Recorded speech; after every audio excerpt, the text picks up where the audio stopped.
I've brought 3 of the harmony array instruments today.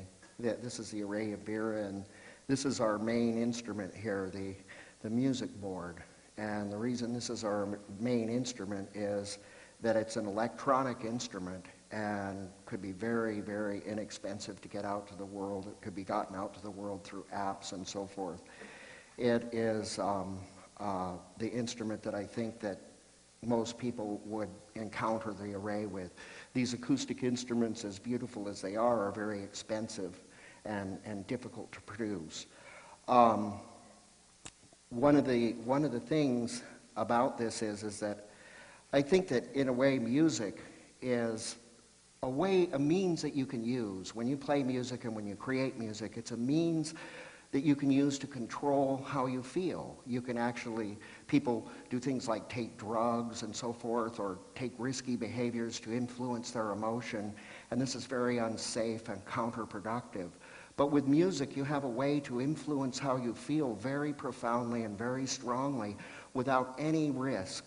And basically, I think that creative people are, many people think creative people are all about intelligence or abilities, or they have some special mental capacity, but I don't think that's true. I've noticed that some of the most creative people I've ever met have not been particularly talented, have not been particularly intelligent or remarkable. But what they had that was different from other people, in that they were highly creative, because everyone is creative, but in that they were highly creative, was that they had an independent spirit. If they were alone in believing a thing, but it made sense to them, then they were okay with that.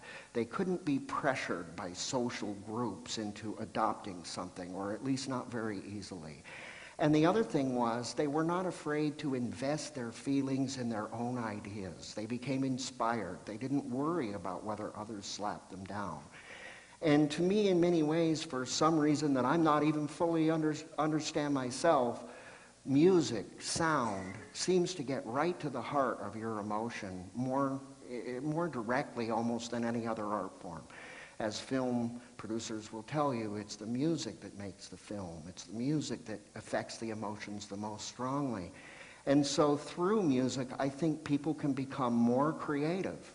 And it doesn't matter what their level of ability is. It doesn't matter who they are, where they are, rich, poor, established, or not.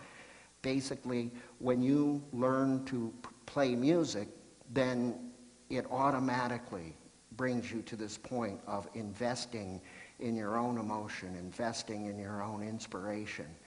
And basically, I have evidence that Plato knew about a way to arrange the musical notes in 2 dimensions. That's completely different from our familiar line.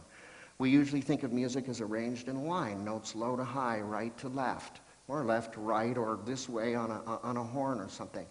And that way is very easy to do.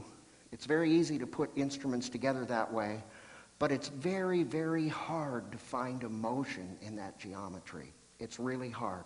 All the notes are ordered so you can find low to high, but low to high doesn't have much to do with the feelings that you're creating. And so the geometry of the feelings is hidden to you. And you have to spend years practicing and studying before you intuitively come to the emotional part. By that time, most people are completely frustrated by the system, and they never reach that stage. Whereas with this 2-dimensional arrangement, instead of having notes arranged low to high, you have notes arranged harmonious to disharmonious. So that basically, whenever you play a note, the notes that are around it are the most harmonious. Now I have a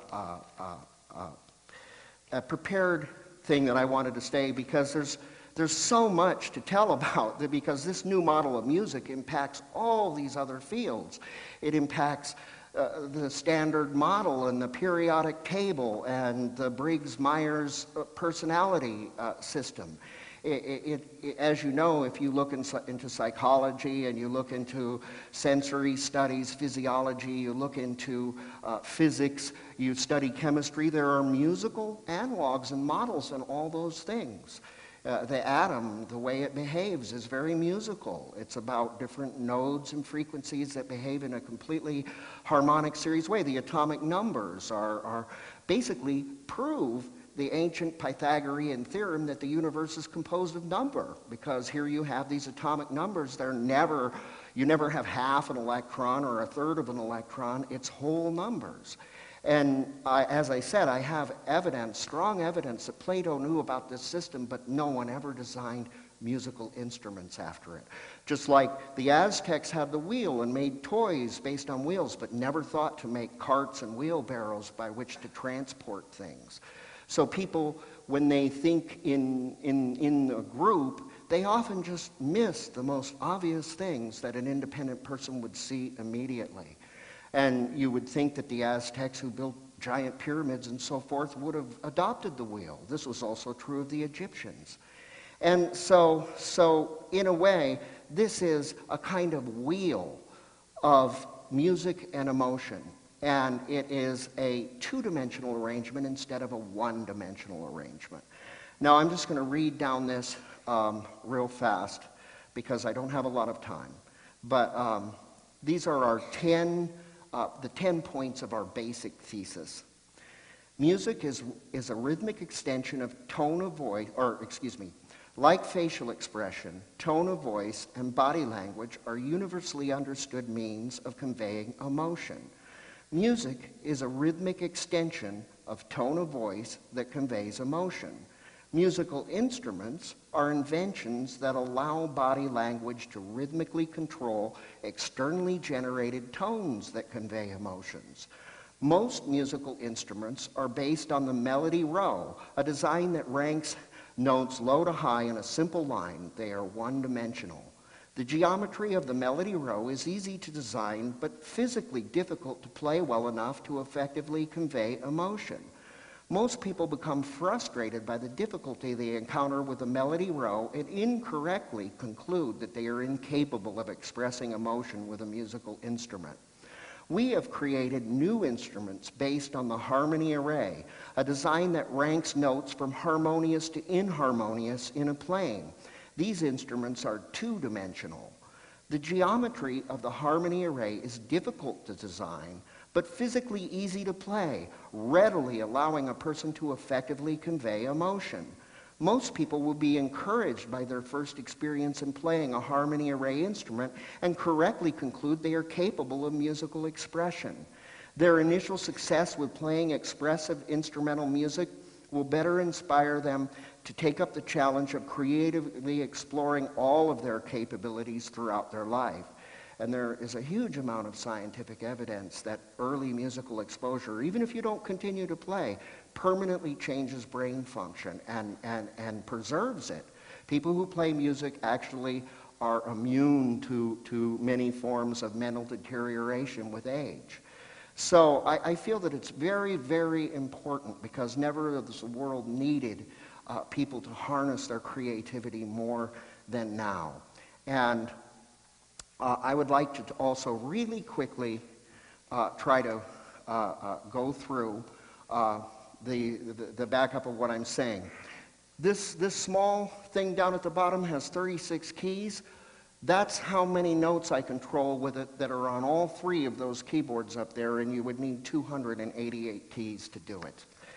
The way that I do that, and here is the low to high. You know, on that keyboard you have low on this side, high on that side, and my poor little hands cannot possibly cover the notes from low to high. I can only cover a small portion of the range. On this, on the array, on the harmony array, that is low to high. One hand can reach across the entire range. I would need hands 4 foot wide to do that on a regular instrument or on the keyboard. This here is the unisons. Now, unisons are really important. In melody, a unison's the most important note. When you go da, da, da, da, da, da, da, da, da. Every time you hit the same note more than once, that is the most attention-getting point in the melody.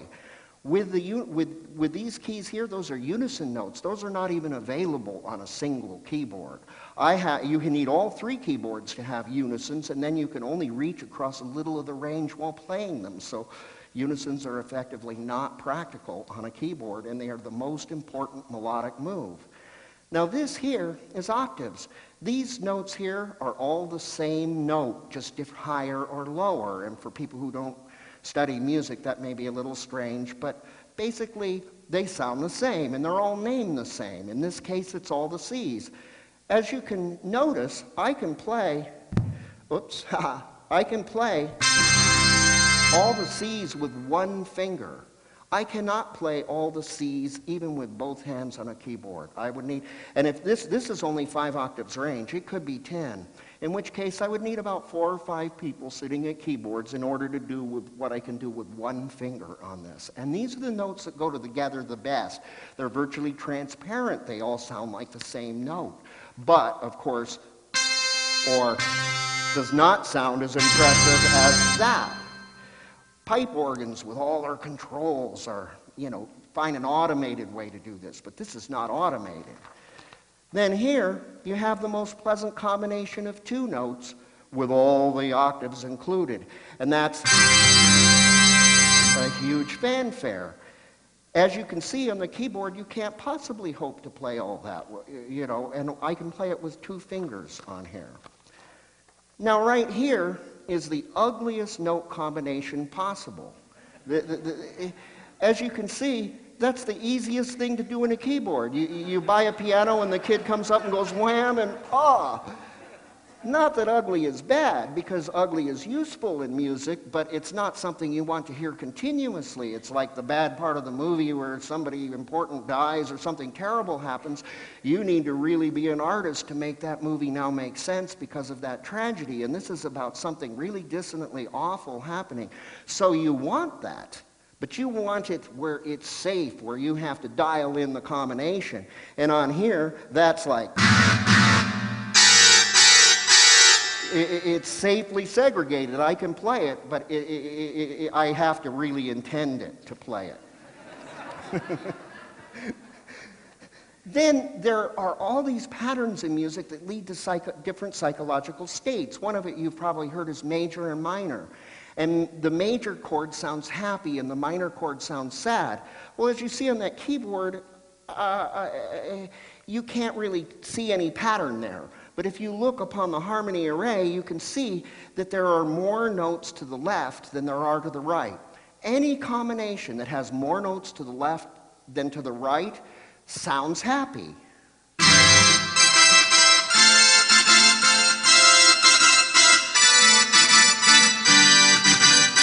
And then next, the sad one, the minor chord. Any combination of notes that has more notes to the right, from my perspective, not yours,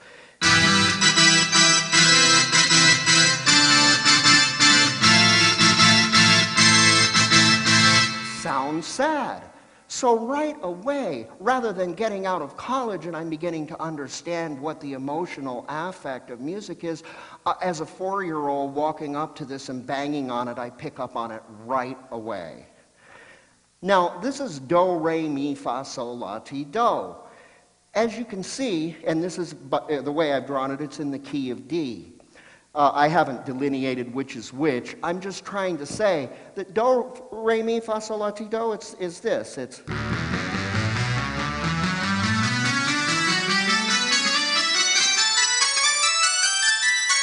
and so on. So it's all together. Now, normally on a keyboard, if I play a song and I want to then change and start on a different note, I have to relearn this pattern. There are 12 different patterns. I have to learn them all. Improvising, that is a feat that only a superhuman talent can do. It's really, really hard to just think of a melody and be able to change it around on a keyboard. But here, it's always the same pattern.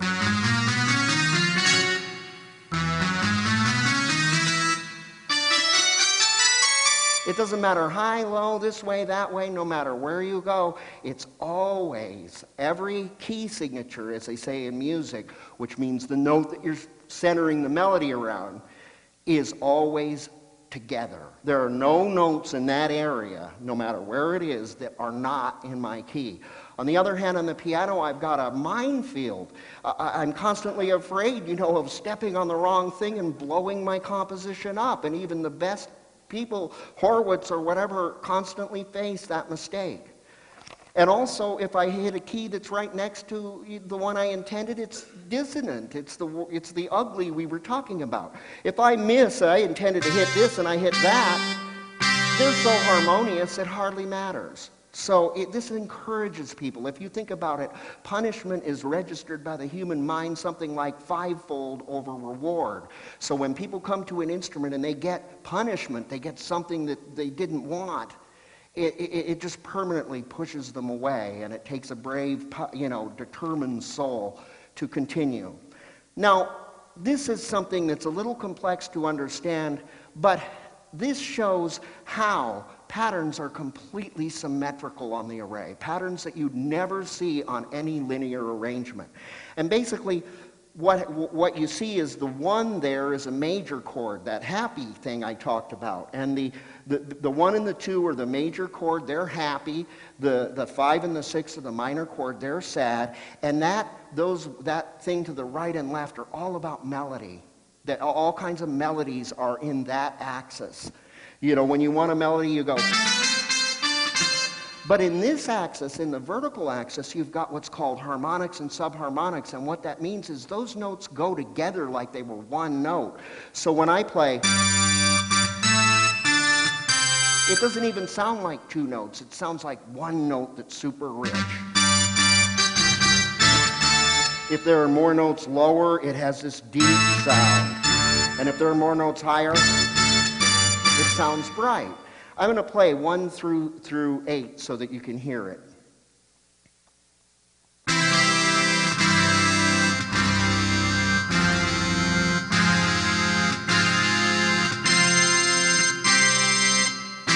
And there's 1 again. Any pattern that rotates like that will form a perfect progression. I was reading how Beethoven, a musicologist, was amazed at his progressions, and I mapped his progressions out, and they form perfect rotational patterns like this on the M board and on these other instruments. So Beethoven knew about this without.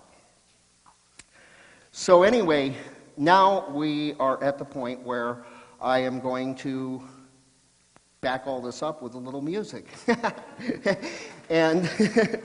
And I talked about emotion. Music was basically, you had body language and expression, was the basis of music, and in particular tone of voice. You don't need to know the language. You know from tone of voice what the Japanese person feels, or Chinese, or in some foreign language. These faces here show the actual emotional system that I think correlates with the array, and they actually show the moods that those different notes convey when combined with the center note, as do these. I don't have time to demonstrate it, but when you combine these notes, they have the mood shown here. All the other things I talked about will be showing, the other associations and import on other fields that this new musical model has, because it really should be in the physics books, will be showing as we play. And I'm going to do a quick demonstration of just how symphonic it can get on this. Now, this is an ordinary, there's nothing special about these electronics. These are ordinary sounds. This is a cheap keyboard. The only thing different is the buttons.